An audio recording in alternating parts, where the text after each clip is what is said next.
Luzon, Visayas at Mindanao. Kaway natin sila. Nagtipon-tipon ang ating mga kababayan, mga Pilipino sa mga lugar na ito. Kusang loob. Tama po ba? Hindi tayo binayaran. Walang ipinangako sa ating ayuda. Walang ipinangako sa ating kapalit. Kaya mag-ingat po tayo mga kababayan. Minsan na rin natin naranasan, may isang vlogger gumawa ng content na kesyo. Binayaran ang isi-interview ko na dyan, mapa-vlogger man o mainstream media, para ipalabas na binili ang bawat isa sa atin para tumayo dito. Totoo ba yun? Kusang loob, organic. At ang mga nagpapakalat niyan, yung hindi kayang mahakot ang simpatya ng taong bayan, kaya kailangan nila na magbigay ng ayuda. Alam niyo na kung sino ang mga yon. Kaya maging mapagmatsag kayo sa inyong paligid. Baka may mga nag-i-interview na dyan. Baka may hindi kasama natin na itinanim at ipagmukha na siya ay pinili para makapunta rito. Yes.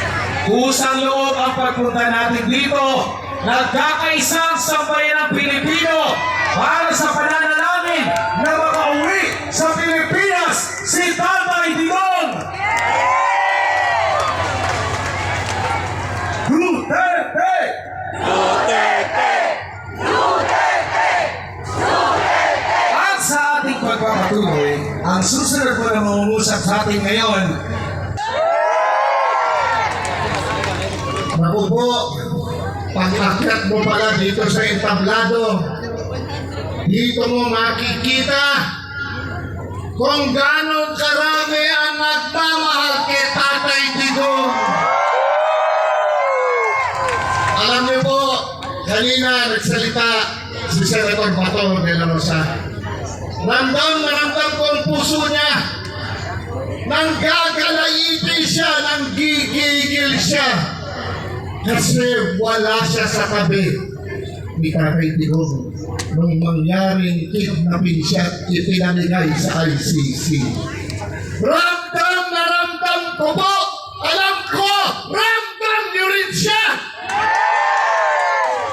Umiiyak ang kanyang puso!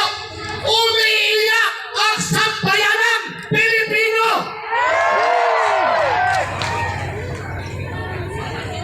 Sabi po nila, pag-asa.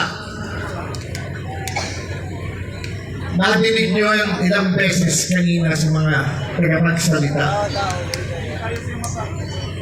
Meron tayong pag-asa dahil malaki ang Diyos natin! At sinisiguro ko sa inyo, kung taimtim kayo na nagdarasal para kay Tatay Digong, makakauwi ang ating Ama!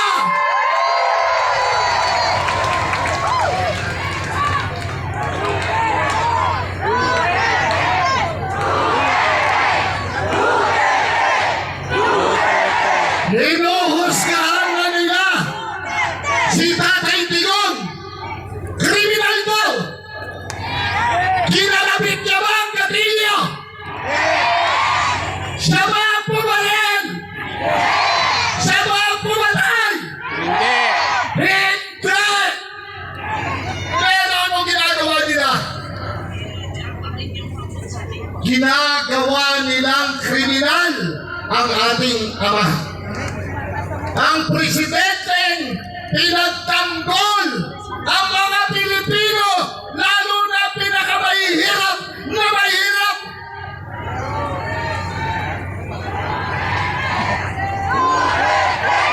Duterte! Duterte! Duterte! Mga sinabi, hindi ko alam kung sino man nakarating sa inyo. Sa airport, sa Villamor Air Base. Kami po maghapon doon. Nakikiusap, nagmamakaawa na sana papasukin kami. Makita man lang. Ako po, sinabi ko na sa mga sundalo, huwag niyo na akong papasukin. Nagmamakaawa ako sa inyo. Papasukin niyo si Atty. Turion at Atty. Vic Rodriguez. Ayaw. Meron daw strict orders na walang pwedeng papasukin. Nakita niyo bang nakapasok ang ating Vice President Sara Duterte? Hindi rin nila pinapasok. Ano ang pakiusap ng ating Tatay Digong? Hintayin ko lang ang anak ko. Abogado ko siya. Si Inday Sara yun. Pero ano ang sinabi?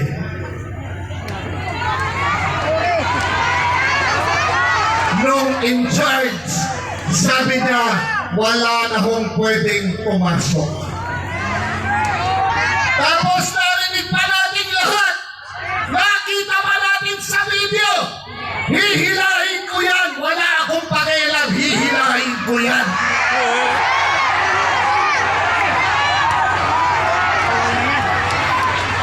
Ay, ito lang po, tandaan niyo. Hindi natutulog ang Diyos. Kung ito man ay nangyari, may gagawin ang ating Panginoon Diyos para kay Tatay Digong at para sa bansang Pilipinas.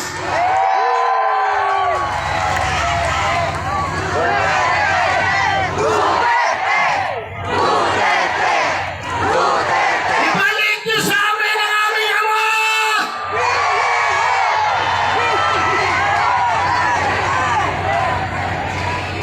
Balik niyo ang aming Ama!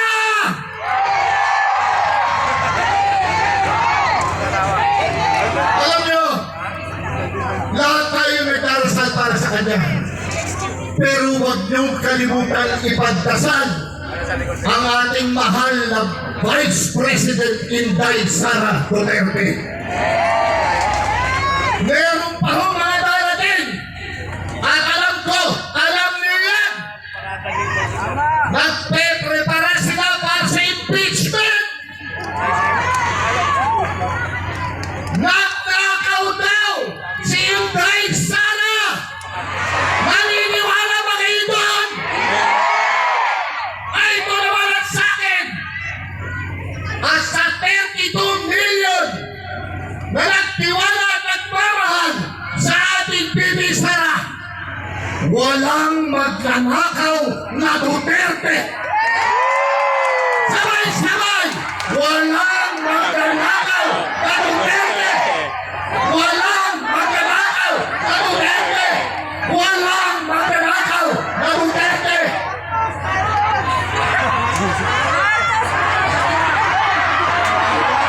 Duterte! Duterte! Duterte! Duterte! Duterte! Duterte! Duterte! Duterte! Sa inyo pong lahat,